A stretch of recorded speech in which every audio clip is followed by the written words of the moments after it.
Score, the podcast. The only show taking you inside the studios of the world's most celebrated composers and musical storytellers. Presented by Spitfire Audio. Kenny Holmes and Robert Kraft. With a motley crew. I mean, I think we have to... Yeah, we're all here. Share it. We got to take roll. You got to have a roll with butter. Mash Raider here. Mash Raiders in the room. And... Composer Carol. Hey. Oh, my God. That's like... See? She's clearly had too many Red Bulls. This is sports. Sport Fire. What is wrong with... It's been a long weekend, okay? Well, this is Score the Podcast presented by Spitfire Audio. Thank you. We have a lot to get to. The Emmys were last night. Yeah. Did I win? We're going to have to get into the numbers Well, first of all, I want to just We have put conflicting reports here, so we're going to have to go category by category and make sure. conflicting reports, and also clearly we're not very good at math because we have to add. There was only total. 7. There's 7 categories, and we haven't been able to figure out who won. By the way, and we also knew the answer to 4 of them for an entire week. So bear with us, as they say. I think we could actually just sum this up by saying Robert won. I mean, we know this. We can get right to Who's that point. we? When you say we? I think I was trying to see if we had a cricket noise on the board, but I don't think we did. We do now, though. Big guest on the show today, Emmy winner for Succession, Nicholas Britell, coming on in just a bit. Excited to talk with him. He's awesome. He is. And perfect timing. I mean, we had him planned to come on the show. He comes to L.A. and swings by, grabs an Emmy, and then comes on the show. Isn't that incredible? I wonder how he gets his Emmy back home. He doesn't live in L.A., and it'll be interesting to hear how do you travel with an Emmy? They're big. They have a good big problem base. to have. You know what? That's a quality problem. How do we do on our Emmy Awards? Well, first, we want to tell you about our presenting partner because this show is made possible by our good friends at Spitfire That's Audio. called a hook, what Robert just did.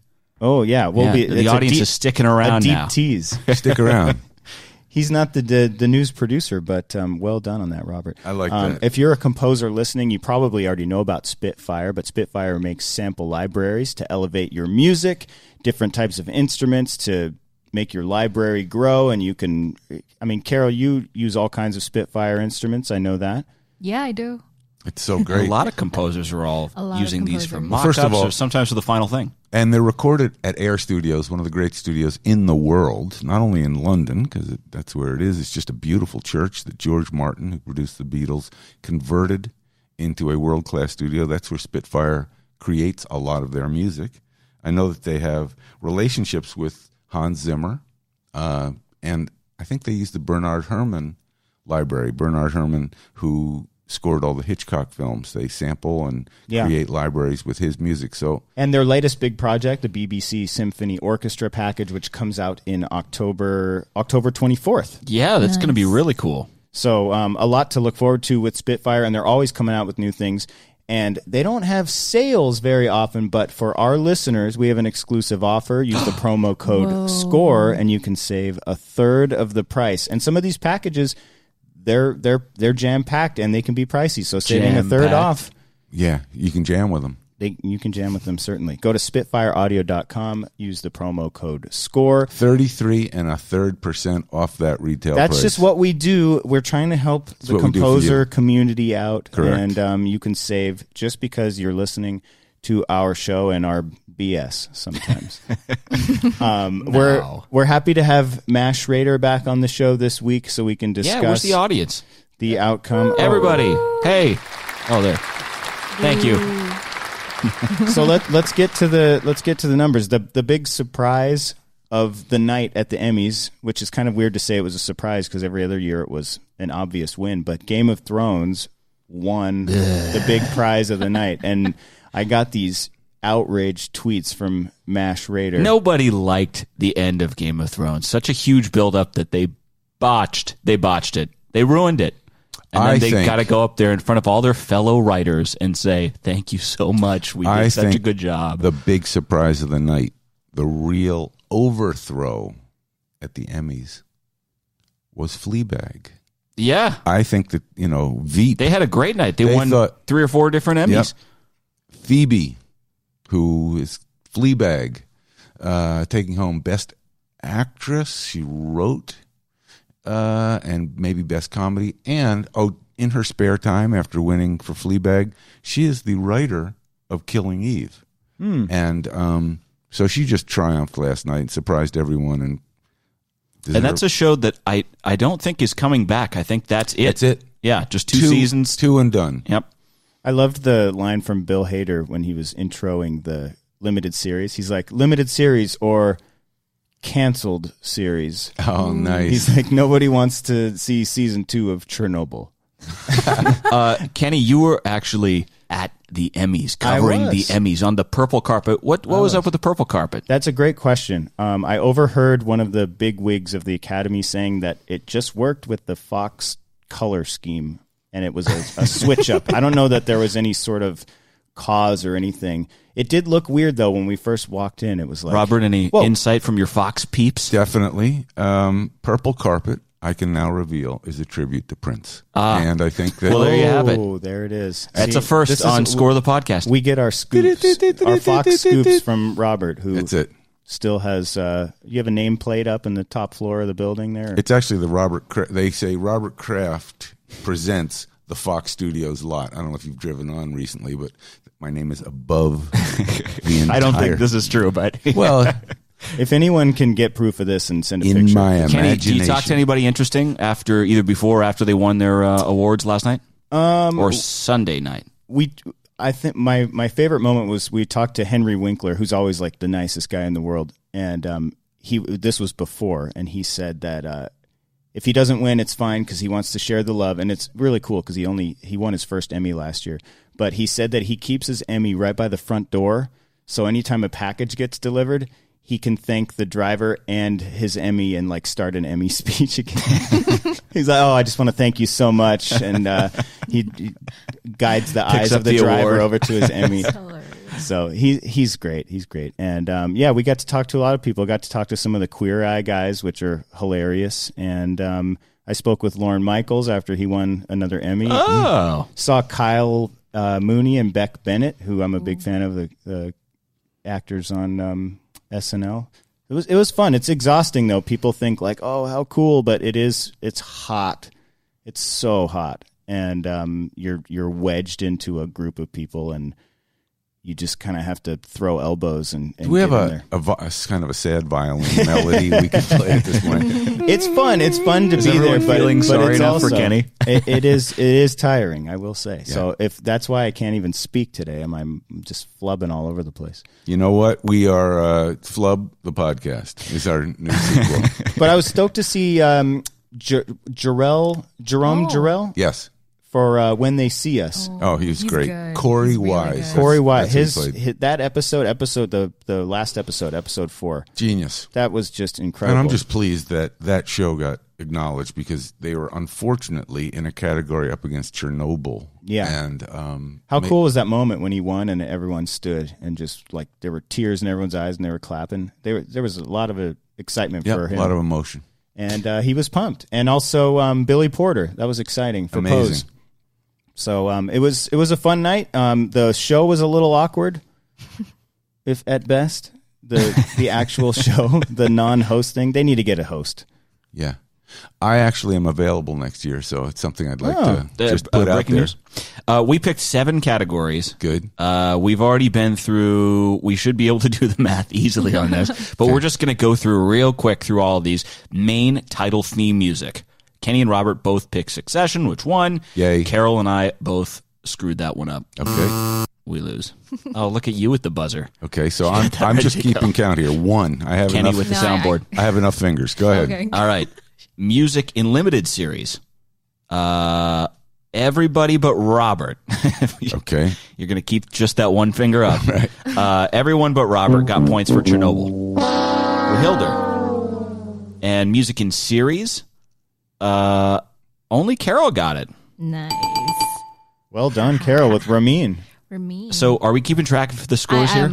I haven't moved my one finger. I'm waiting for another win. Come on. Music in documentary, Free Solo. Nice. Did I get Marco it? Beltrami. And only Robert got it. Okay. Good, so good. So what's our score through the Creative Arts Emmys? Wait, I think I got confused here. Didn't we do this also last And main week, title. Yes. Yeah, didn't we? Well, but we we're had, adding them now, so we're getting the didn't we final have, tallies. Like the three of us, Kenny, Two, Robert, two, two. and I. And Matt won. Matt has won. Good. Yep. Moving on. So moving into the next week, because we all Robert and I picked Nicholas Britell, Succession. Correct. Limited series. Kenny and yours truly, Mash Raider, picked Chernobyl, which was our big winner for limited series. Robert and Carol, unfortunately, no points. Ooh. So what's our tally? We have the two main categories left. Kenny's leading. We have Kenny on 3, Robert, Matt, and I are doing 2. Okay. Well, I thought I only had 1, so that's perfect. Okay. No, because you had You Chernobyl and just had Chernobyl. Well, yeah. I think that's the only other one I got. Is it too late to cheat? Yes. I think- Okay, go ahead. No, I'm standing by my Go ahead. Comedy. Yes, yes. The big winner of the night was Fleabag, and only Robert got that one. So And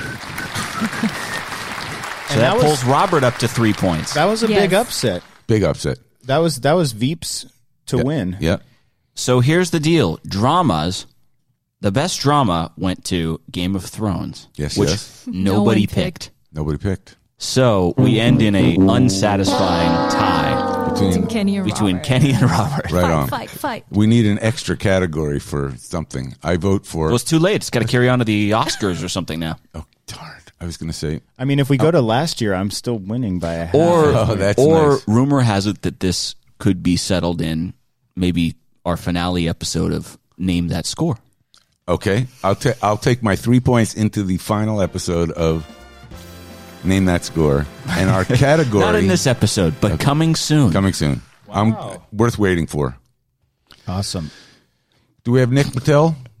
We do have Nick Britell coming up. I do want to mention, too, because, we spend a lot of time on Seinfeld earlier this season. Yes, and yes. it's also the 25th anniversary of Friends. You're so right. Who could forget this goofy song? How nice for the songwriters and the band. And Did you say you knew the writers of this song? I know the writers well. It wasn't the Rembrandts. They're the band who cut the song. And God bless them. What a nice track to have on TV every week for the rest of your life. Many times a week in some cases. The writers were Michael Skloff, great piano player, arranger, and songwriter in L.A., and Allie Willis, who is arguably one of the biggest songwriters of pop and soul music. Any notable? Oh, Allie wrote Boogie Wonderland for Earth, Wind and Fire. She wrote The Color Purple musical. It's on Broadway. She's written tons of hits for Chaka Khan, big artists, all kind of in the late 70s, early 80s. Allie is a legend, truly a legend, and she and Michael, it'd be interesting to get the story behind that song. Do you think there's ever going to be shows like this again? I guess maybe Big Bang Theory is in the workings of trying to be at this level, but like Seinfeld and Friends, like is there going to be maybe The Office? The Office, I guess, is making its mark too at this point, but it's kind of now like all these shows from like the 90s and 2000s. They're being reintroduced into the streaming world, and all these huge deals are being made. Do you think that's going to even exist anymore with the amount of content that's been coming out? I wonder. I mean, it really comes down to how these shows are distributed, because there was a very understandable system in place. On Thursday nights on NBC at 8 o'clock, you saw the next episode of a 30-minute sitcom. Now, okay, how do you do that on Netflix or Amazon or Hulu or Apple? Do you bunch them all up and you watch the whole thing on a Saturday and a Sunday? And even the other series that are maybe in the same, the It's Always Sunny type shows that are 14, 15 seasons in right now. They're not nearly at that They're level. not the network. They're not what network was 15 years ago, No. and having that number of eyeballs. Well, even though they do have huge audiences. Back then, you didn't have that many options. And on like network TV in that time period, Correct. that was the only thing people watched. Yep. I don't even think did cable even have series in that time frame? I don't Yeah. even.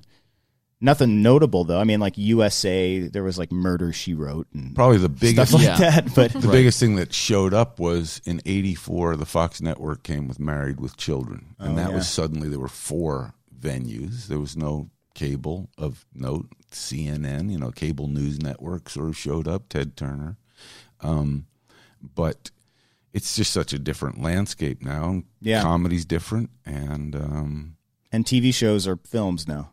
The budgets are massive. Right. For not just the actors, but for the sets. And the opposite is also true. Films are TV shows. In other words, sometimes you go in with a film to a motion picture studio. Like you just saw. In which? Downton Abbey. Downton Abbey, exactly right. Yeah. And the upcoming Breaking Bad movie. The Breaking Bad movie. I got my tickets. I'm super excited about. Oh, yeah, you're going to see it in person. Yeah, in theater. They're doing a limited theatrical, and they keep adding little screenings here and there. So if you're trying to go watch it in the theater, which I heard, which is October 11th. Yep, Friday, October 11th. I'll be there, downtown LA. I'm excited. Right on. And you said Downton did well at the box office. Downton was. We had an interesting weekend this weekend. It was, I think, surprising to all the viewers of box office because traditional male centric and male movie star movies were eclipsed by a British drawing room comedy. So Downton Abbey crushed, almost doubled Ad Astra, which was Brad Pitt in space, and Rambo 11, whatever it was called, Sylvester Stallone. So I feel like these are the elevator pitches in the room. Right. It's Brad Pitt in space.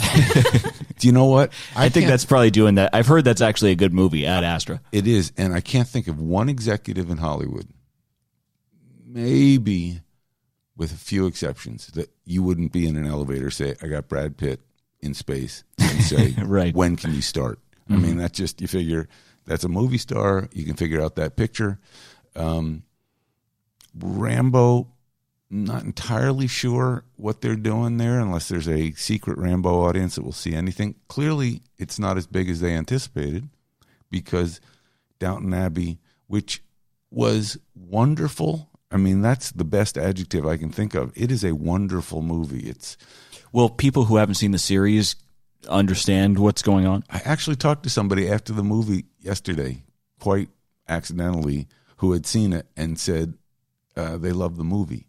So, who hadn't seen it? They hadn't seen the series. I'm sorry. Okay. Hadn't seen the series. They saw the movie and they loved it. I think if you've seen the series, it's a little bit of bringing the old crowd back, and you kind of love all the characters. One thing I must say, certainly from the perspective of Score the Podcast, the music is absolutely magnificent in the movie, and it's even... the show is cinematic. The movie is really a widescreen affair, and it's beautiful, huge kind of vistas of beautiful green England and the countryside, and the music brings that out. So altogether, a wonderful experience. I recommend it. I feel so relaxed after that explanation. Soothing, Robert's soothing voice. So then we're going to go into Ad Astra, where it's all anxiety and tension. Brad Astra. Not bad. I just came up with that. I think, on that note, I think we should... yeah, that was definitely a good one. That was a really good one, Brad. Matt, do you have any closing complaints about Game of Thrones? This is your last chance because it's over. Yeah. Winter is here. I'm ready for it to be over. Can we let it end? Let's let it end. Let's never speak of this again. What should have won? I mean, honestly... What should have won is probably Better Call Saul, because every episode is its own movie, and it's thought out in 3 acts in a very cinematic way. It's shot artfully. It's nonverbal and visual storytelling. It's great acting all around. Everything is superb. So if it were up to me, and if campaigning wasn't such a big part of the Emmys process and all the other factors that go into a campaign, I would have given it to Better Call Saul. And I think we can wrap it up by going like this. Dun dun ba da dun dun da da dun dun ba da dun dun ba da dun. Matt's cringing. My ears. Oh, no. Thank you very much. We wait till the Emmys next year. Unfortunately, nobody watched the Emmys, so it doesn't matter. They did terribly. They did terribly. So not a big viewership, way down this year. And welcome to the people that have skipped through this first block about the Emmys. I think we're on to Nicholas Britell. But speaking of the Emmys, coming up after the break, did he bring it with him? I don't know. Nicholas Britell is joining us. He has the Emmy for main title theme for Succession, and a lot more to talk about. New projects coming up, and 2 Oscar nominations that we're going to talk about as well. Stick around. Cool. Nick Britell is up next. Hey, Matt Schrader here, director of Score, a film music documentary. For the latest news from the film music world, follow us on Facebook. Just search Score, a film music documentary. Or let us know who you want to hear next on the show on Twitter, @ScoreThePodcast. Welcome back to Score the Podcast, presented by Spitfire Audio. We are stoked right now for our guest. I'm such a fanboy of Succession, and we've been trying to make this work. Nicholas Britell joining the show. Nick, thanks so much for coming on. I'm so excited to be here. Are you hungover? I mean, you just won the Emmy. I'm not hungover. I feel great. Oh, good. I feel great. Yeah. I was a little hazy the next day, but just from being disoriented. Did you party like a rock star till 8 a.m. the next morning? I wish I could say we did. We didn't really. We were there. There's a great governor's ball after the ceremony, and we were there till, it was very, very reasonable, like till like 11 or something like that. I think the first question that you're asked after a win like that is, where is the Emmy? The Emmy is back at the hotel room. Back at the hotel room. Yeah, and it's the Emmys it's large and it's heavy.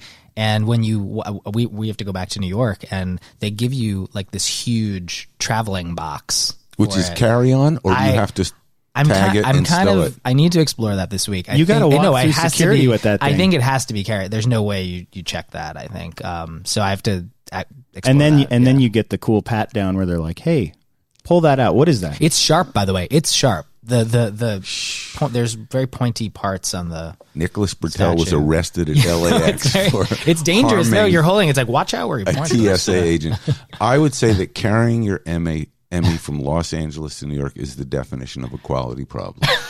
That's got to be I agree, something that it's like a $50 fee too, right? Extra bag for that thing? I don't know. I will keep you guys posted. Because this is your first Emmy, correct? Yes, it is your first Emmy. Never, I mean, never. Of course, Nick, who I've had the pleasure of working with, and we're going to have some great time talking about our wonderful collaboration together, which is historic, I think, on many levels.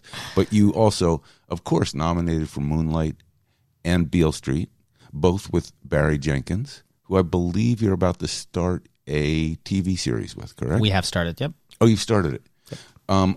I can tell you a couple things. One of my favorite books, Underground Railroad. Amazing Just loved it. And one of my favorite authors, Colson Whitehead, actually have bought and haven't started The Nickel, which I believe is his new book. Nickel Boys, I believe. Nickel Boys, yes. Correct. And so when you say you've started, meaning the series is in production now? Yes, and I've started working. We're starting to brainstorm things, but one of the great things, and we can talk about this, at length, is when I work with Barry, we usually start talking about things even before production has begun, and there's sort of an initial kind of brainstorming, very just finding his initial feelings and instincts on things, and then it's a great process of seeing what those early kind of ideas are, and then how they evolve. And Underground Railroad too, there's some music that's actually in the world of the characters, some on-camera music that I'm helping explore as period music? Yeah, some period music, and it's an interesting story. So there's it's a wonderful evocation of both the historic events and also a lot of kind of sort of the hyper reality of things that could happen, magic reality. I once read, correct me if I'm wrong, that you started working with Barry and he hadn't heard your music yet. Totally true. I didn't know this at all. How is it possible that a director hires you without hearing music? You just had a good vibe? It's a good question. I mean, I love the way you spell your name. I did not know. No, he told me we were doing an interview for If Beale Street Could Talk last year, and it was a podcast with Deadline, I believe, and we were we were talking, and all of a sudden he's like, I don't know if I told you this, but I had never heard your music when I hired you. And I did not know that at all. I assumed, so the way that I first met Barry was I was working with Adam McKay on The Big Short. And the producers of The Big Short, two of the producers, Jeremy Kleiner and Dee Dee Gardner, I had worked with before on 12 Years a Slave. And one night that summer, I was having dinner with Jeremy, and he started telling me about this incredible script that he was producing, and he got really emotional talking about it. And he said, it's called Moonlight, and I asked him if I could read it, and when I read it, I was just blown away by it. It was, you know, I've said this before, but it felt like a piece of poetry. It was the most beautiful script I'd ever read. And I asked Jeremy, I was like, is there any way I could meet Barry? You know, I'd love to talk to him. And so we met at the bar at the Ace Hotel in downtown LA. And we were initially just meeting for coffee, and then we ended up having this like multi-hour conversation over wine where we were talking about movies and life and music and everything.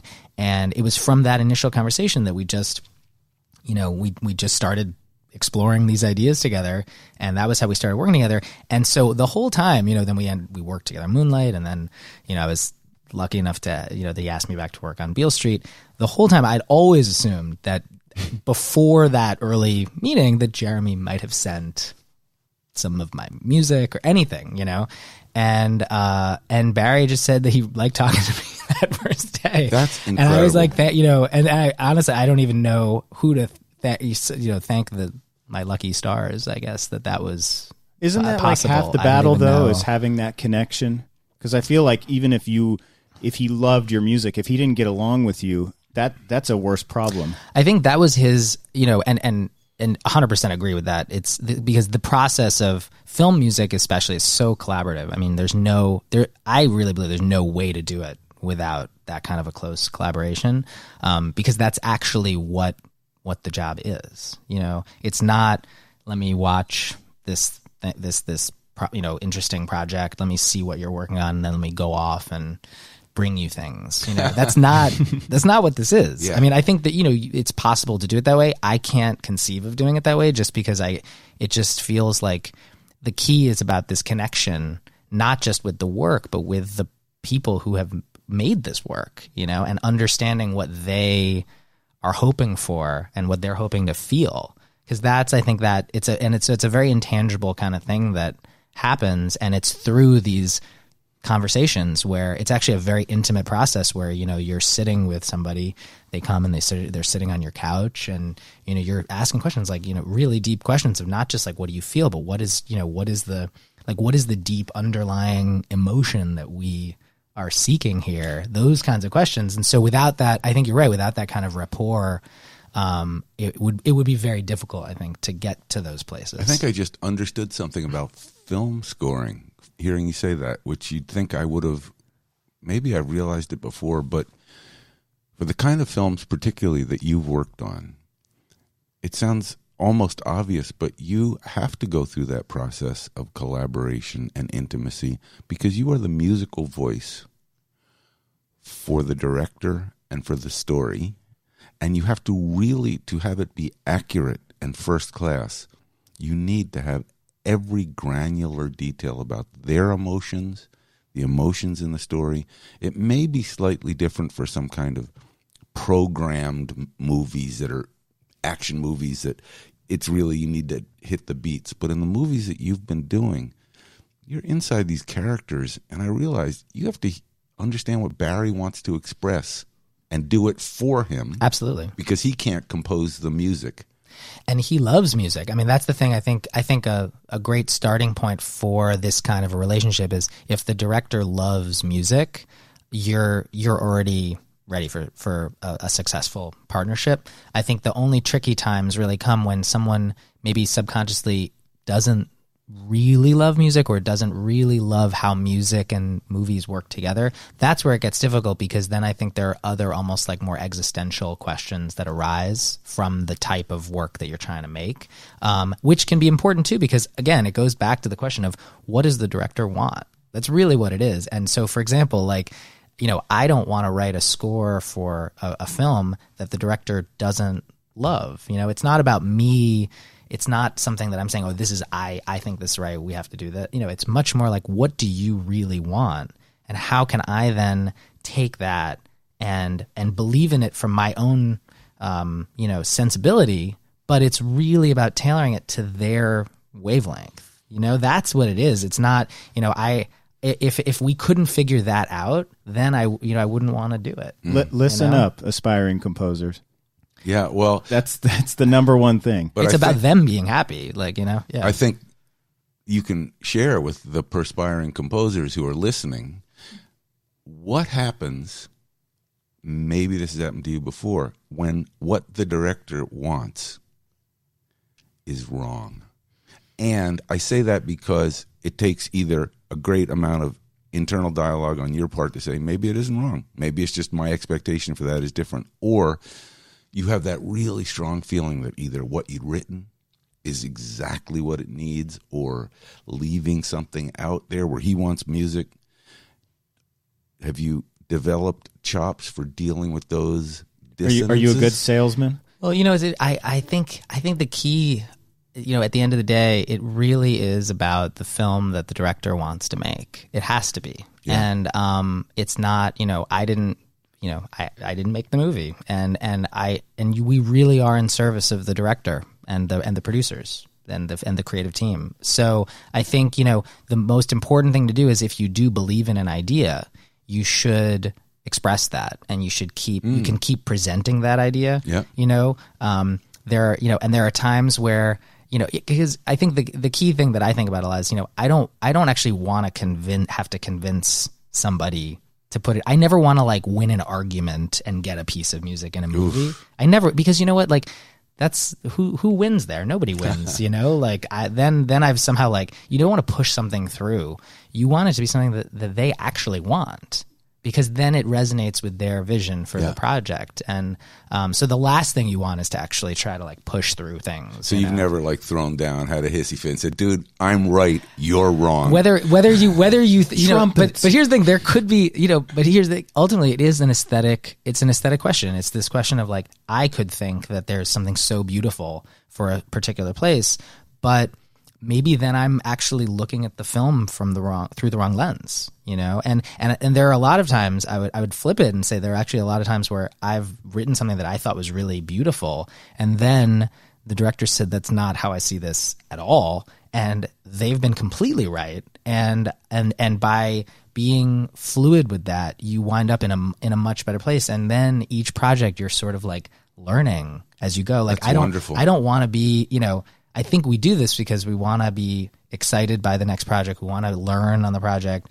We want to try new things. If it was the same kind of thing every time and you were just sort of oh, if I do this, then this happens, I think it would get pretty boring. Yeah. But I mean, for me, one of the best examples of that was the swimming sequence in Moonlight, where I wrote this piece that we called The Middle of the World, where Juan is teaching Little to swim. This is Mahershala out in the ocean. Exactly, and it's chapter 1 of Moonlight. And I remember I wrote a piece that I thought was, this is already after early on, the medium length version of the story is basically that early on, after I read the script, the first question I was really trying to figure out for myself was, what is this? The movie and the script felt poetic to me, and I was trying to channel this idea of what sound of music could create this feeling of poetry. So I was early on, I was writing pieces of, I wrote a piece of music and I called it Piano and Violin Poem. And it was a demo I did, piano and Tim Fain on violin, who you know Tim. Of course. And so what I did was early on, this was and then I got the early cuts of Moonlight and I sent it to Barry. And that piece, Barry felt really connected with the film, and the demo of that piece is Little's theme. Actually, that is the sort of point of view. That actual recording, did you re-record it? The actual recording. It's just me and Tim. Sometimes you just get it. There's and that was something that Barry felt very strongly about, was that he wanted everything to feel human. He wanted everything to feel like real instruments, and I can go in more depth on that. But what happened was, so for the swimming sequence, which is still in chapter 1 of the film, I was thinking, okay, Little's theme's in D major. I'm going to do something. It's going to be more full. This is a scene that, I was thinking this is beautiful moment in Little's life where Juan is teaching him to swim. You know, your open sky, you see this, it's very, almost like a sort of a grand, warm feeling. So I put it in F major. It was going to be more orchestral. So that's what it became. What I wrote was not this initially. I wrote something that was very happy, and it actually was Little's theme, but with a clarinet playing Little's theme. And I played it for Barry, and he was just like, no, not at all, no. And what he said to me was, he said he wanted the scene to feel like a spiritual baptism. Oh. You know, this isn't, we're not taking the emotional feeling of, it's not just happiness. This is actually the beginning of the rest of Little's life. This is a very, very significant symbolic moment, and we need to feel a bit of what is to come, actually. Not just, so instead of thinking sort of micro, here's this one moment, it's much more macro of what is the whole sweep of this film. Do you remember how you felt at the end of that conversation? Were you crushed that your work hadn't been approved and signed off on, or were you resigned to the fact that you needed to go back into the workshop? Well, Barry and I work, and you know, we were in the studio. We were going to try to figure this out together, and that was, and actually, when he said that, it completely made sense to me. And I saw the sequence in a very, very different way right away. And that's one of the fun things with film music, is that depending on what the music is in a particular place, the scene completely changes. I mean, it's actually like a magical, bizarre thing that I don't think I'll ever fully understand how it happens, where like you can put a different piece of music up and all of a sudden you're watching a completely different movie. Different emotions. Everything's different. different. You see the scenes coming. So when Barry said that, I was like, okay, we have to, you know, I'm going to go D minor. I'm going to, and I had this, you were on a keyboard there we were in my studio. Picture? We were in my studio. Yeah. Fabulous. We were looking at the scene, and I said to him, you know, I had always, I've always loved the sound of, these sort of violin arpeggios. And I had this idea of, well, what if I tried to create something that felt more in that emotional world? And I started exploring these violin arpeggios with using a violin sample sound in front of Barry, and I started playing this, and right there he just started directing me. He was like, keep going with that. And so I just kept going with it. And I basically wrote it right there in front of him. And then I wrote out the music for it, and Tim Fain wasn't in New York at the time, so I emailed him the sheet music, and I said, you know, can you just take a look at this? And Tim's amazing because, you know, he's just a phenomenal musician, phenomenal violinist. And usually the stuff that I would give him if he's in the room with me or wherever, you know, he'll be like, oh yeah, no problem, let's do this right now. And I remember when I sent him that sort of like cadenza, he was like, you know, give me a couple of days on this one. Oh, wow. Sounds difficult. So it's pretty, it's you know, it's a bit involved. It's definitely playable, but it's a bit involved. And, but that was how that happened. So for me, I always think back on that moment, because it wasn't just a question of like, oh, you know, here's what I did and here's where we wound up. It really was a question of going into that bigger perspective of what is this scene really about? And why are we putting music here? Well, what a privilege to hear Barry Jenkins come forward to say, this is the bigger idea. Absolutely. As an artist. Absolutely. And I think that's getting the opportunity to collaborate with artists that way and hear their, you know, that's interesting, but it's actually a bigger moment for me in this way.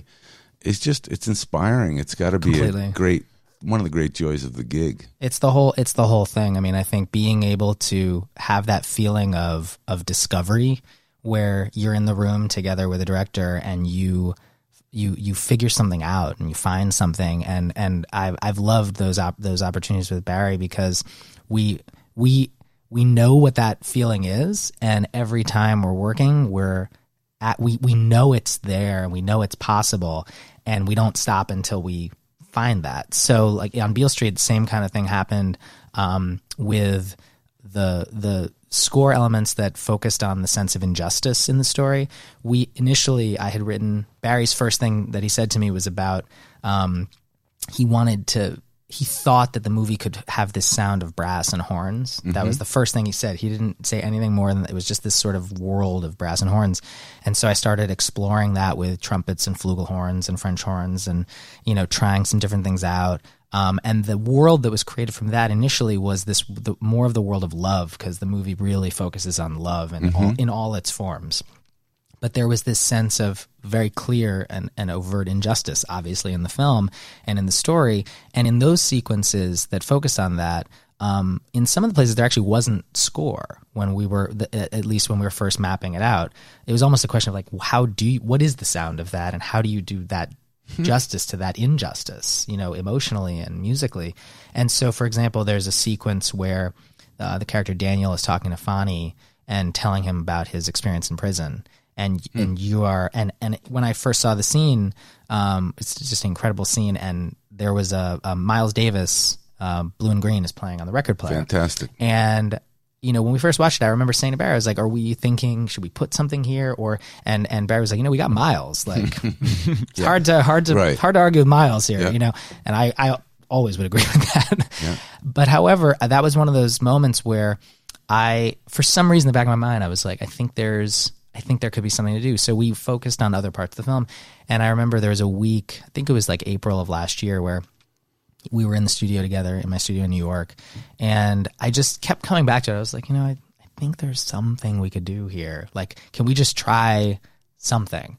And what's wonderful about Barry is he always says, show me. Okay. He will never say, don't try. Right. It's all, it may not work, but 100 things might not work, so we always try it out. And I remember what I did was I started taking the cellos that are in this piece Eros that you hear when Tish and Fonny are first making love. And I took those and I just started like distorting them and bending them and lowering them and taking the audio itself and just like bending it. And it started to create this really frightening sound that almost sounded like, I think to us, it almost sounded like a machine that was being like warped, and it just sounded horrific. And that was one of those moments where, Barry and I sort of looked at each other and we're like, and he's like, keep going with that. Oh, wow. And so we started doing it. And what ended up happening was we created this soundscape for those moments of injustice where the sounds of love in other parts of the film are harmed and distorted. So you're hearing basically the same thing that is beautiful in this other place, but the music has now been, warped and almost like there's an attempt to like destroy this sound of love. And that's what you hear in those moments of injustice. And we, again, that was one of those feelings for us where we were, for days we worked on this, and at the end we were just like, what just happened? Like, where did we? And we said to ourselves, like, we have to like almost like live with this a little bit, because we were like, is this almost too, like, it's so different from what we had before. So we had to give ourselves a little time to. I assume it got better the more you lived with it and felt righter. Yeah, it's interesting that you are striking all this gold with the director in the room, where a lot of composers don't want people in the studio when they're writing. Is this something that you find to be helpful? I love working with a director in the room. Yeah, I feel, I do a lot of work with before the director comes too. I think it's really important to be prepared with, to have your own sensibility, your own set of experiments that you want to try out. But those experiments you can't try out unless you're with the director. So, it's almost like you have a list of like hypotheses of like, these are, this is one idea that could go, and then we would wind up over here, or maybe this could be interesting. And if we do that, I kind of have a sense, well, we might wind up over here. But, so I don't want the director to come over and then I have, and then we're just like, what do we do? I don't think that's necessarily helpful. Do you actually tapping your pencil? Yeah. We're just like, what do you think, man? What happens? Yeah. 6 hours go by. We don't do that. Do you play live? Do you make extensive demos to play? Do you do both when a director play live. Comes over? Well, if it's stuff, usually I will have recorded things beforehand to try out, but depending on what the director's feeling from those recordings or from those ideas, I'll absolutely play live and try things out and just extend them. Or, some of my favorite things I've done has been directly moment to moment from a director or, someone saying, hey, what about this? It's so great to have the guy in the room who you need to work with and express to go right to get the immediate reaction. What's better than that? What's better than that? You don't waste your time. No, and also it's about the creative result we're going for, because I just know and again, this is my own kind of process, but doing stuff over email is really, really hard. Doing stuff long distance is really, really hard. And I don't think that doesn't say anything about the relationship itself. It just says the fact that distance is hard for everything. And if you're not in the same place, I mean, there are 500 ideas you could try out in an hour.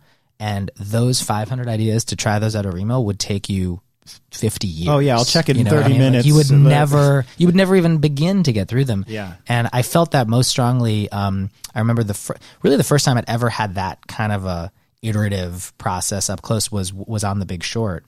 It was with Adam McKay and Hank Corwin, our incredible editor. I had come on to the film in May of 2015, May. Was that your first one with Adam? It's the first project with Adam. Yep. Yeah.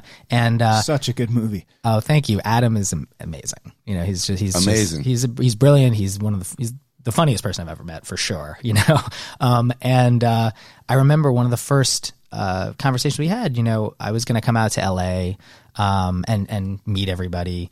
And when they were setting me up, it was a Paramount film, and Paramount was fantastic to work with. And we were doing post in the Technicolor building on the Paramount lot. Yep. And so they were going to give me a little, office studio space where I could write. And the first day I got there, Adam and Hank were working in their edit suite, and they were just like, you want to just come and watch some stuff with us and sit here and we'll just like talk? And I was like, yeah, sure. Let me see, get a sense of the movie. So as we started doing it, I remember Hank was editing this one part, and I just said, I think there's something cool we could do with that. Do you want to try it out? And Hank was like, sure. I mean, do you want to bring your laptop in here and maybe the keyboard, and we'll just see what happens? And so I just brought some stuff in there, and as Hank is like editing, I'm just like playing stuff along as if it's almost like, live to picture. And we kind of looked at each other and we were just like, this is pretty great if we could keep doing this for the whole summer. Did any of that make it? Absolutely.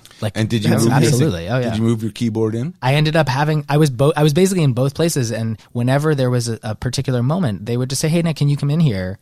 And there's nothing better. It was incredible. And so we had this, that was a situation where literally I was like living there. I was living with the McKay's family, actually, the McKay family the whole summer, in their little pool house, which was wonderful. They're incredibly hospitable. And talk about connecting. We were like immersed. No, we were completely immersed while we were working can you on pass that. the syrup? And what do you think about this cue right now? Oh, for sure. Yeah. Oh, yeah. And it's like, oh, yeah, what do you think about this? Like, so we were, and that's, Adam loves movies. I mean, he loves movies. And so we would just talk about movies all the time. We'd watch movies. I remember, at the end of the day, we would like, order some pizza and a little champagne, figure something out, and just like watch a movie together. It was great. It was the best. But that process of being up close and trying things out was a complete revelation to me, because it was the most heightened version of that kind of collaborative process. And I think from experiencing it up close and seeing what's possible from that, it changes the way you view all, why wouldn't you want to? That's the ideal, is like you're literally in the edit room. That's not always going to happen. And on different projects, that may not be the right thing either. But if you think about the most sort of, extreme version of that, and then the maybe the golden mean version of that is like, you're in your studio and the director's there and you're trying things out together. And it's not like you're living in the edit room, but that's, I think, the sort of, that's like the optimal way. I think it's also a sign of a good connection with the director. If they want you in there, there's a lot of trust there. Yeah. And it's so helpful for the seeing the types of questions that they're asking themselves moment to moment about the movie that they're making within 15 minutes, you have a completely. Let me get this straight. View, so directors aren't completely secure about every decision they make. It's a conversation. Everyone's trying to figure it out. Yeah. Everyone. And that was the thing that Adam always would say when we were working, and I think about it on every project now. It's like he would always say the movie's going to win in the end. Nice. And which means like you're trying to make the best movie possible. It's all about the movie. It's not about any of us, So if someone has a cool idea and it makes the movie better, it's so generous. That idea. That is so generous. I've certainly known directors that want to make sure they've actually come to me as the movie's wrapping. They shall remain nameless, and said, I was really involved in a couple of these cues, kind of helping our composer. Do I get credit on those, and I'd always have to say, it's an interesting idea. You're the director, so you get credit on everything. You don't. It's your movie. Yeah, it's your movie. But I have been asked a couple times for, how does that work? Do you get co-writing credit if you told the composer, I don't think it should be horns, I think it should be a rock band, and they did it and it worked? I'm just wondering. I'd say, you're the director. You're the director. But that is the thing. That's part of the director credit, is knowing that that is the role for every department, actually. Costumes, I think lighting. that's the beauty of that role, is that the director makes the choices essentially for every department. Correct. And, and again, I think that's something that when you're working on these films, you see it up close, that I think the role of the director is about choices. It's about all the departments bringing their best ideas and their best instincts. And then ultimately it's the director who's going to choose of all those ideas, which direction are we going in? And he either gets the kudos or takes the bullet for making those choices. Boy, that was a jam-packed first block there. We're gonna take a quick break, okay. And we wanted to ask you about your path into film scoring. Oh, but sure. We jumped right into all these great films. It was riveting. We're gonna take a break. Coming back with a lot more with Nick Britell right after this. Hey, Score fans, it's Kenny Holmes. We're back to the show in just a second. Just a quick reminder: be sure to follow us on Twitter @ScoreThePodcast. We post a lot of behind-the-scenes videos, and we'll also keep you up to date on who our next guest is. So make sure to go over and follow us now. Hi, my name is Hildur Guðnadóttir, and you're listening to Score the Podcast. Let's go back to the show. And the Emmy goes to Succession, Nicholas Britell.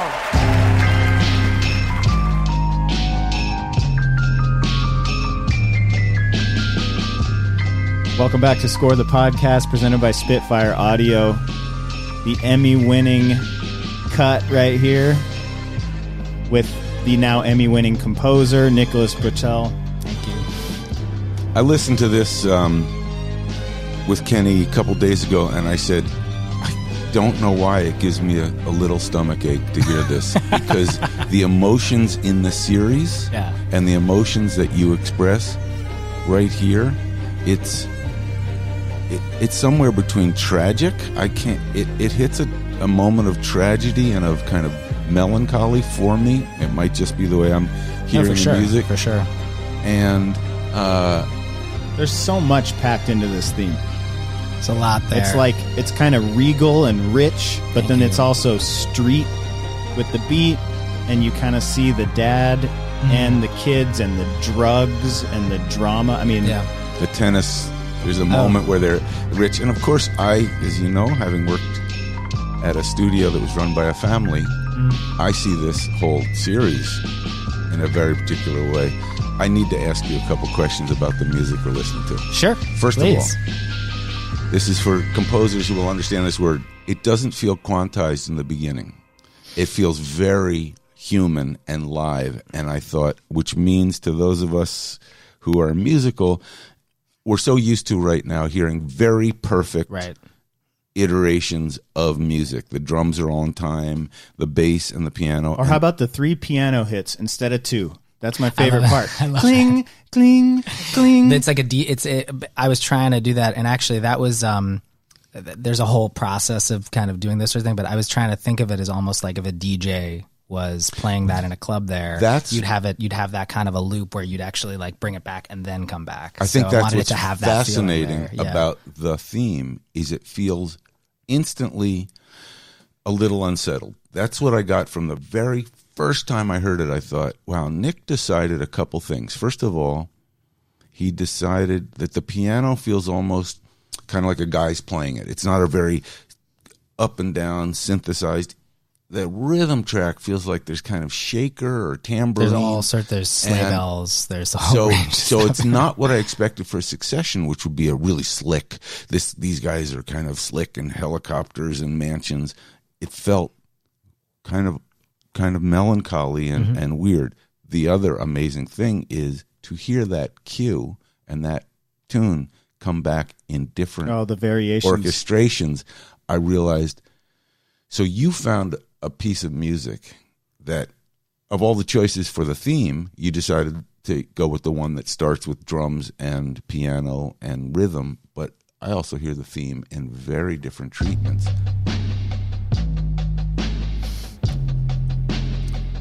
I mean, is anyone going to rap on this? You working on any collaborations? Gucci Mane. We'll see. We'll see. It's elegant. It's regal in a way of a family drama. That's where the tragedy comes in, as I feel the kind of tragic.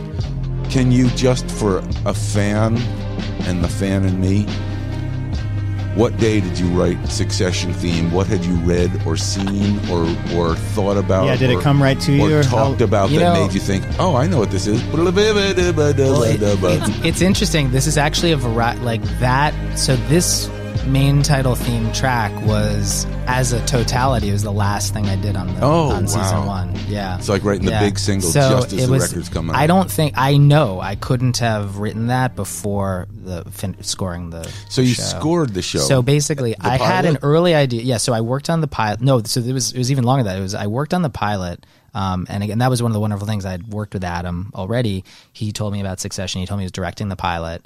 And then I had a little time to think about it, and I even, I visited set while they were, making the pilot, and I got to meet Jesse Armstrong, and we started a conversation. Nice. Jesse Armstrong created the show and is showrunner of the show, and I did kind of what I was saying before. I started exploring some different ideas, some different possible directions that I thought maybe would be interesting for the show, and I met with, it was very specific. We had a meeting with Jesse, where I started playing him some of these ideas, and there was a whole range of things, and basically all of the things in their own way got into the series. There was some of the first stuff I remember in the pilot. There's like a scene where someone comes into an office and he's like saging the room, you know? So I remember, I guess the feeling I always had was I wanted there to be this strangeness in the musical landscape. There's this incredible combination of darkness and gravitas and absurdity in the show. Correct. And so you're trying to do both of those things, but you have to do it in a way where you're not harming either one of those extremes. So I remember one of the first things I played in was I had these like Zen bell sounds that I was taking and like bending and making them all sort of weird, and like someone would walk in a room and you hear a little weird bell. It's just strange but kind of funny and odd, and Jesse was totally into that. And then I started playing him some early ideas, this chord progression, which you now hear in the film. It's this sort of it's sort of 1/6, and it's like a 2. It's a 6 minor.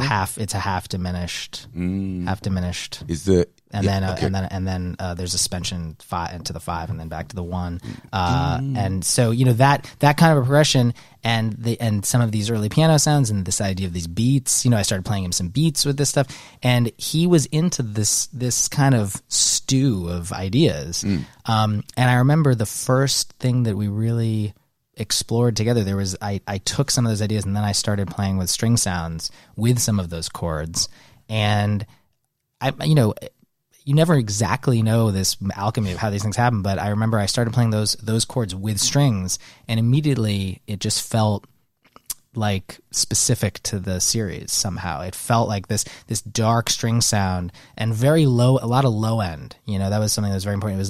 It's in particular, for example, a lot of the season 1 stuff is in C minor, and if with like double basses, I mean that low C is the low note there. So you're getting to that low.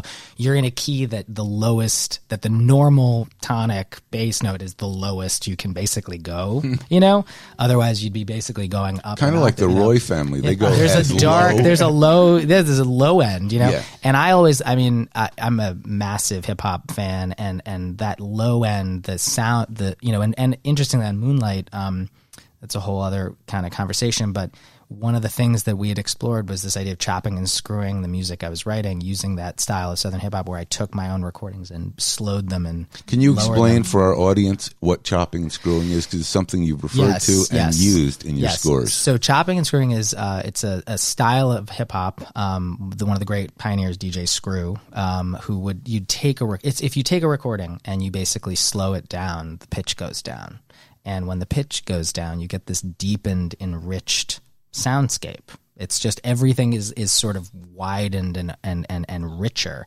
And you can do that with any piece of music, but if you do it with beats and things, like everything gets deeper and richer. And on Moonlight, in one of the first conversations I'd had with Barry, he talked about his love of chopped and screw music. And we had this kind of idea of, well, what if I were to write music for, and this was before he had shot the movie. I mean, this was way early. It's like, what if I wrote a score, and what if we applied that technique to my classical sort of oriented composition for this? And that's one of those ideas that, again, it's an interesting idea, could work, could be terrible, could not work at all. You don't know. And we started doing these experiments early on when I was actually working with an early cut, and it did work. It actually, it provided this whole sense of development for the music where, in addition to different thematic elements, music as just music in a way, in addition to just sort of changing the type of music, by actually changing the music and changing literally the way the recordings were. So you're also like, there's the other dimension where you're bending the recordings you're making in different ways. It felt to us like that accomplished the development of Little's own evolution throughout the film. And one of the, going back to the Succession, one of the sonic results of that was that you ended up with this classical, quote unquote, more orchestral kind of sound that actually was lower than you would normally hear. You had this like sub layer where, you have cellos that are sounding in like the bass range just because you've bent them. And I thought that sounded beautiful. And so on Succession, I've always been a fan of the low end of the sonic range, but it was important to focus on that low end. And I think that one of the keys for me in scoring Succession was the darkness and the seriousness of it, because it's a very serious, the fundamental of the story is it's basically about these increasing concentrations of power and wealth among, smaller and smaller groups of people. And Succession focuses on families, in the media industry, but obviously the story translates to any type of industry really, and focuses on that, what happens with those extreme concentrations of wealth and power. So that's all very serious subject. It's one of the great important subjects of our time. And so the music has to be serious to this story and the darkness and the ways that people behave. But whenever you get close with human stories, obviously human stories are multi-dimensional. I mean, some of it's funny. It's absurd. It's ridiculous. And the moment to moment, the trivialities and the hatreds and the little feuds and the petty, all these things that are human, you have to laugh, because it is funny. And so one of the big questions that I had while I was working on it was this question of like, what do you do with music if you're trying to both be funny at times or not harm the comedy, right, and also give due import to the gravitas. So the way that this is my own experimenting with it, was that if the music ever got funny, it was not funny. Like it actually felt really dorky and harmed the comedy. But whenever I made the music even more serious, that's when it felt really funny. So so when I needed to be serious, I was serious, and when I needed to be funny, I was even more serious. Wow, because that adds the humor and absurdity. Exactly, and the degree of like, it's almost like the difference between what you're hearing and what you're seeing is so huge that you just have to laugh. Makes me wonder about some of the funny scenes. Now I want to go back and listen.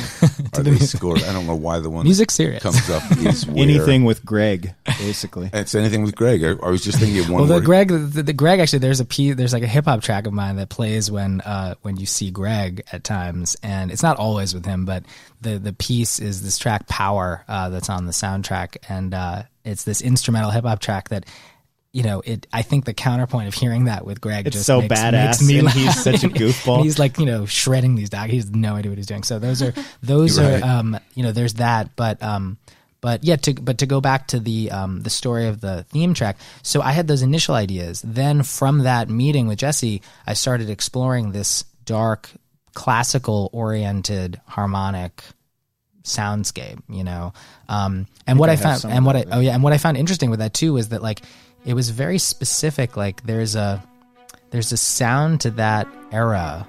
There's certain chord progressions, certain nuances of the style of that time. It's not early classical. It's not the Romantic era of classical. It's really sort of like, late 1700s or something like that. And I've always loved that sound world. So, but it was funny how certain things just didn't sound right either. It wasn't like, just write classical sounding music. Some stuff did not sound right. Well, also they're in contemporary or reasonably contemporary New York City with glassy buildings and high-tech So it was very stuff. hardcore. I was hardcore with myself of like what felt right. I remember even for season 2, there were certain. I remember writing stuff that I thought was really cool, and then I was like, it just sounds too something. It just didn't sound like the Roys.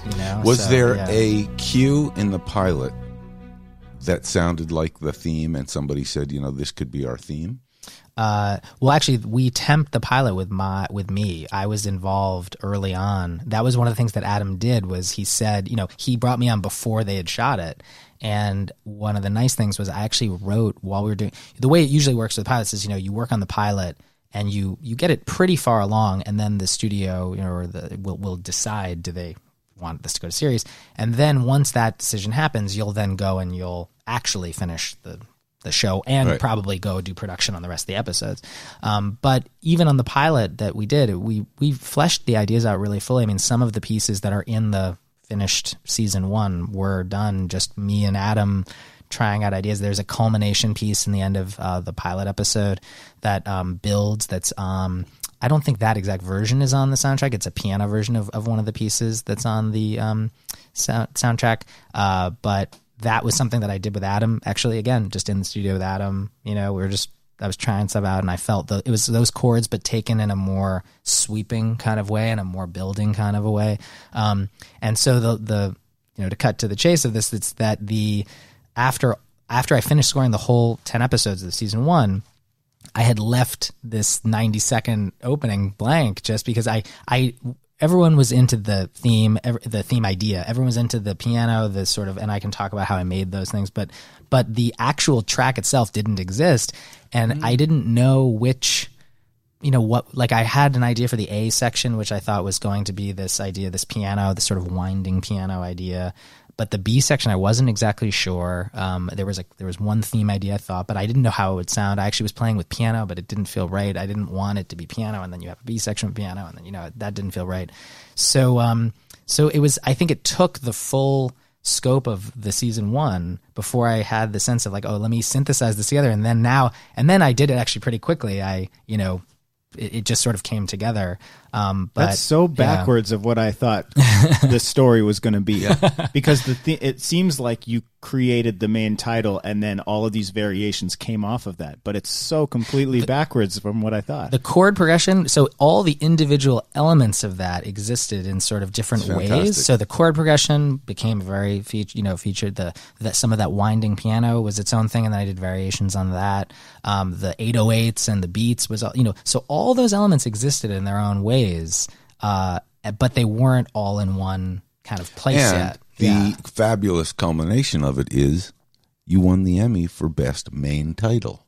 Yeah, it's crazy. It all these cracked versions of how you got to a destination. Yeah, exactly. Ends up with that thing you have to get through customs or the TSA. I have to figure that out. Yeah, so we can't go without talking about your path into this, and we like to do this with a lot of our guests. You went to Harvard. Was film music like on the radar from an early point in your life, or do you have family that's in the biz? Like, what's your starting point with film music? So when I first started playing the piano, I was 5 years old, and the reason I started playing the piano was because I saw Chariots of Fire, and I was obsessed with Chariots of Fire, and I thought the score was amazing. I mean, I didn't know what a score was, but I loved that. I want to put an music. asterisk on this reference because, strangely enough, I hadn't thought of this until you mentioned it.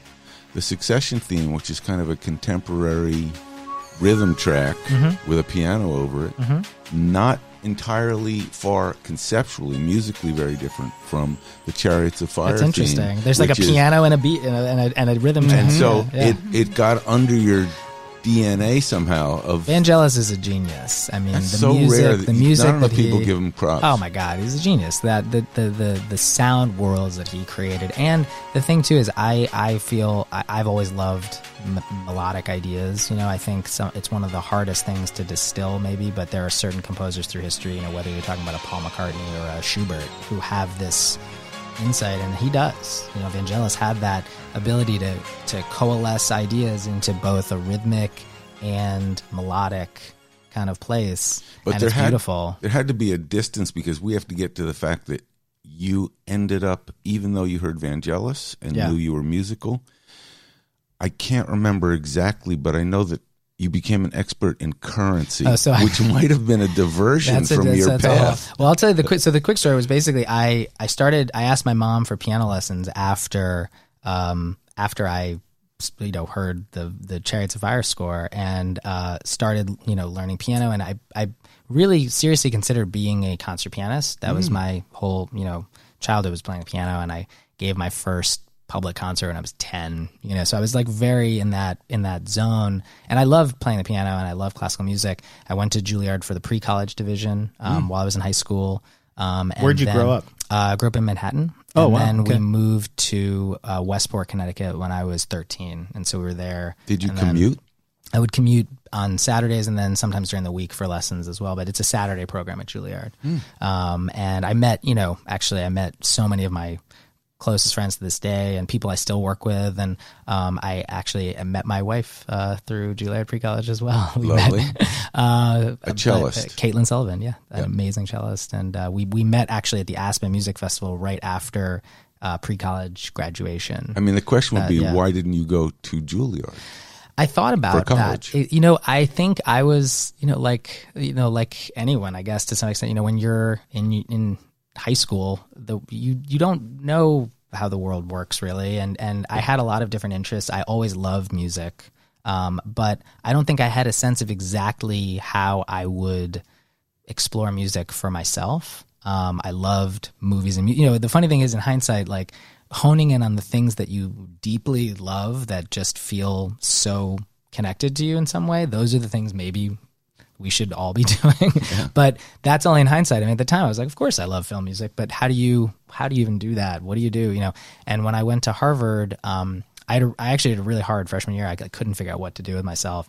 And I took a year off after freshman year to, explore the piano and try to and basically say to myself, do I want to be a concert pianist? And, giving concerts. And I was a cocktail pianist as well, Nice. And when I came back from that year off, I knew I wanted to be in a band. That was something I really wanted to be in a band. And coincidentally or serendipitously, a very dear friend of mine, Nick Lavelle, who tragically passed away a few years ago, who's an amazing director, he was making his first feature film in college while we were there. And he said, do you want to score this movie? And so I was like, of course, I'd love to try that. I had no idea what that entailed. Sure. But I'd watched movies obsessively for my whole life and always studied, just unconsciously was always studying the music. My little brother and I we were obsessed with film music when we were growing up, So that was my college experience then was very focused on, I was in a hip hop band. And called the Witness Protection Program with some very good friends of ours. Instrumental hip hop. We had 2 rappers and then 6 instrumentalists. So it was really a very live hip hop band. And then I was scoring my friend's movie and experimenting. And then actually I had another friend, James Cox, who had made a documentary, and he asked me to score that. So it was just this process of trying things out and having no idea how you did anything. But I bought a Korg Triton keyboard. Cool.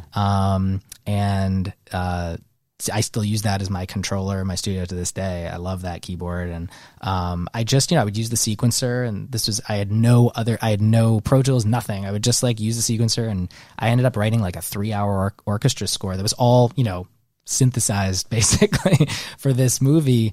But it was such a great experience to do that. And then the detour into some currency trading was at the end of college, the band was breaking up, unfortunately. And I thought the movie would come out, but wasn't yet figuring out how that would happen.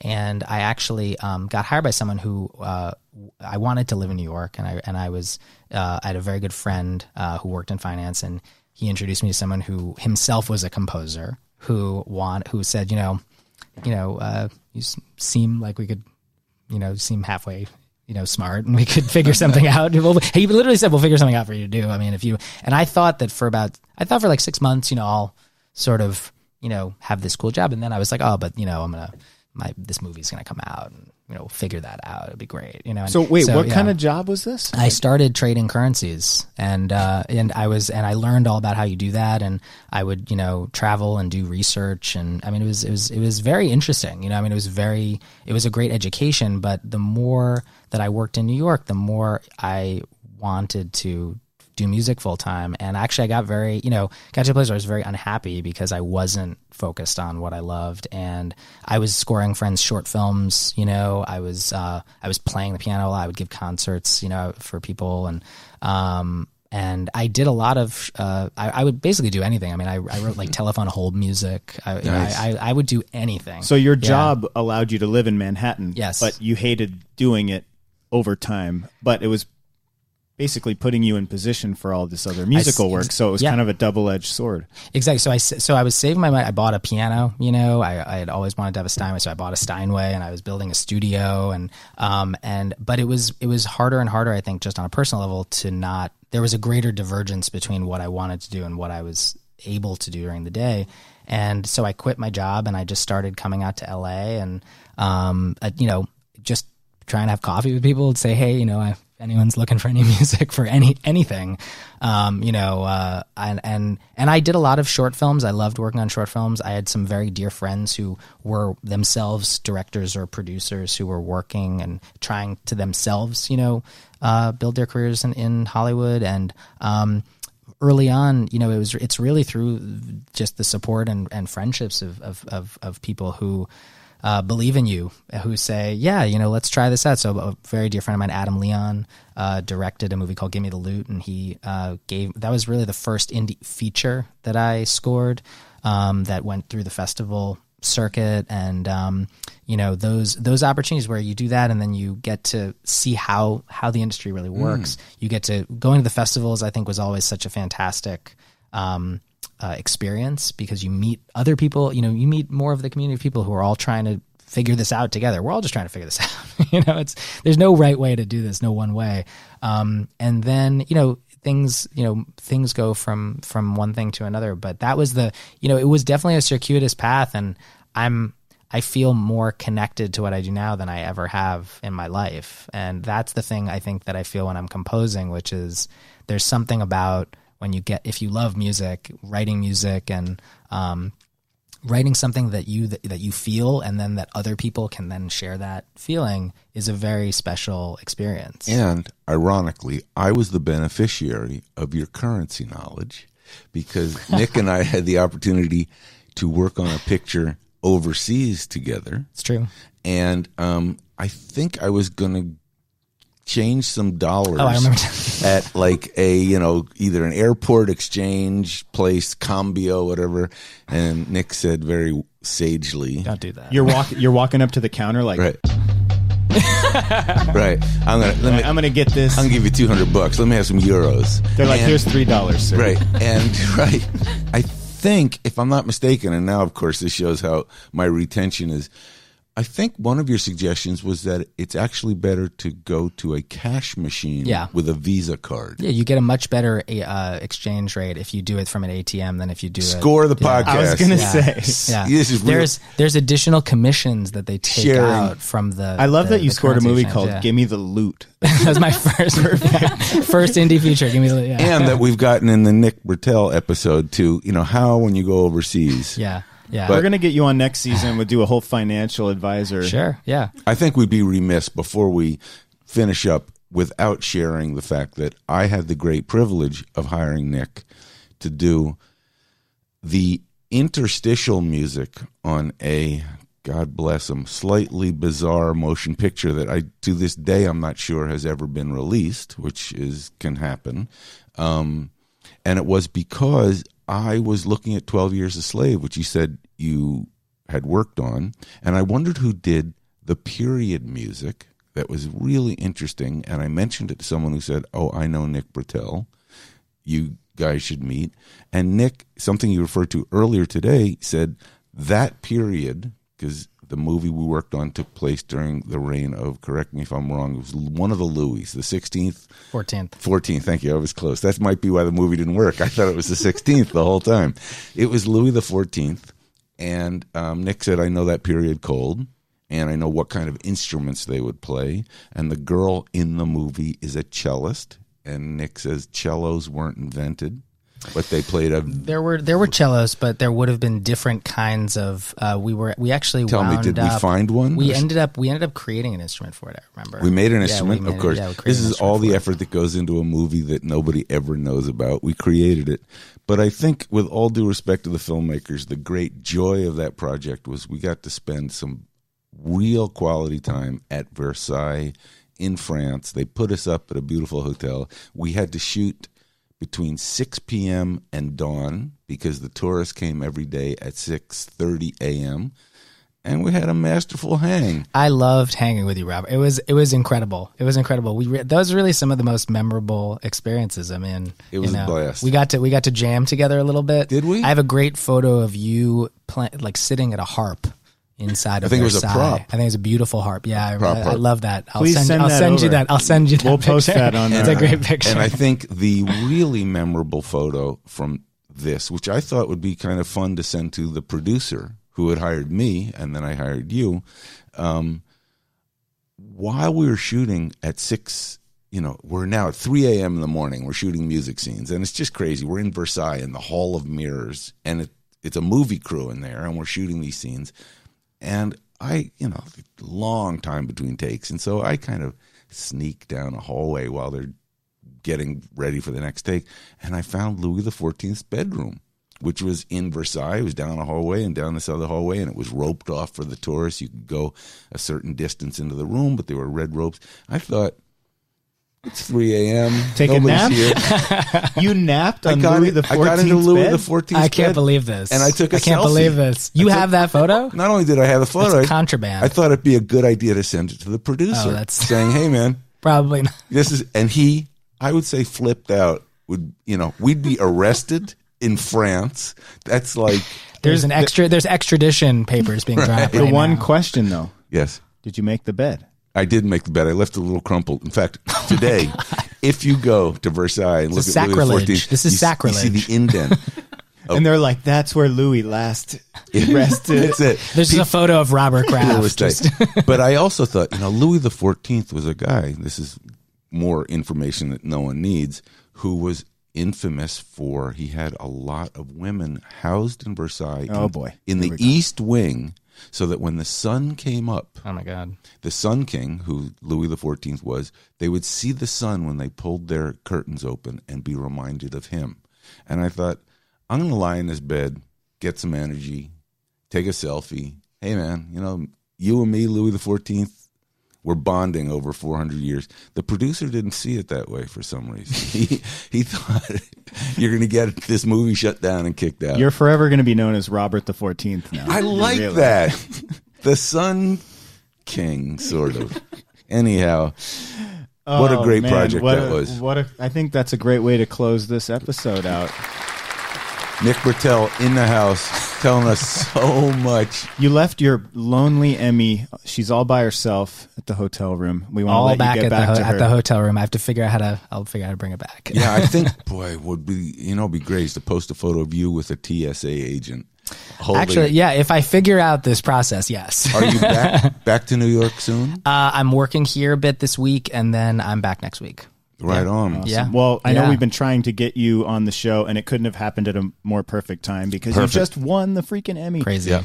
Crazy. Best of luck to everything in the future, and we really appreciate you coming on all the way from New York City. We want to remind our listeners to rate and review on Apple Podcasts or wherever you get your podcasts, and click subscribe, and also stick around after the end of this show.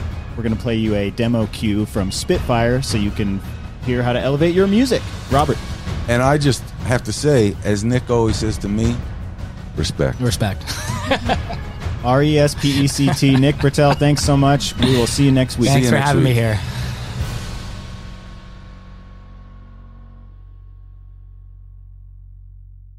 Hey, Score listeners, the whole team is here. Say hello, everyone. Hey. Hi. We're we're very excited about the partnership we have with Spitfire Audio, our presenting partner.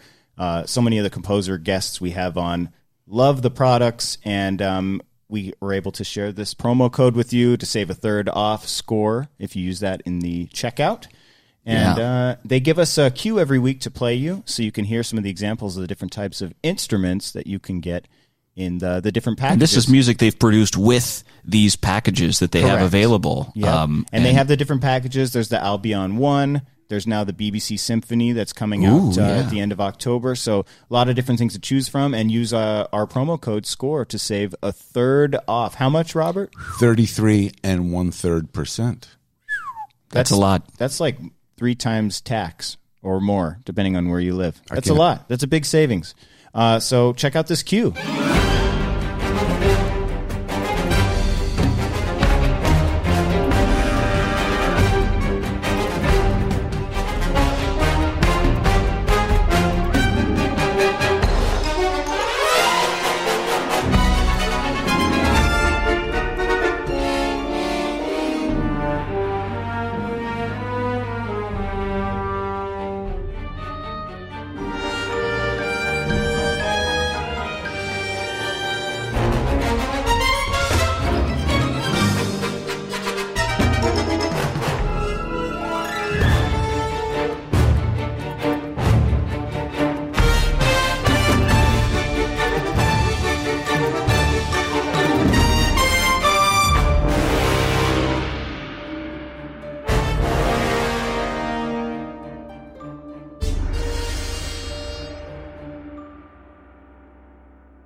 You can get all sorts of different sounds like the ones you just heard. Go to spitfireaudio.com, use the promo code SCORE, save a third off, and we will see you next week.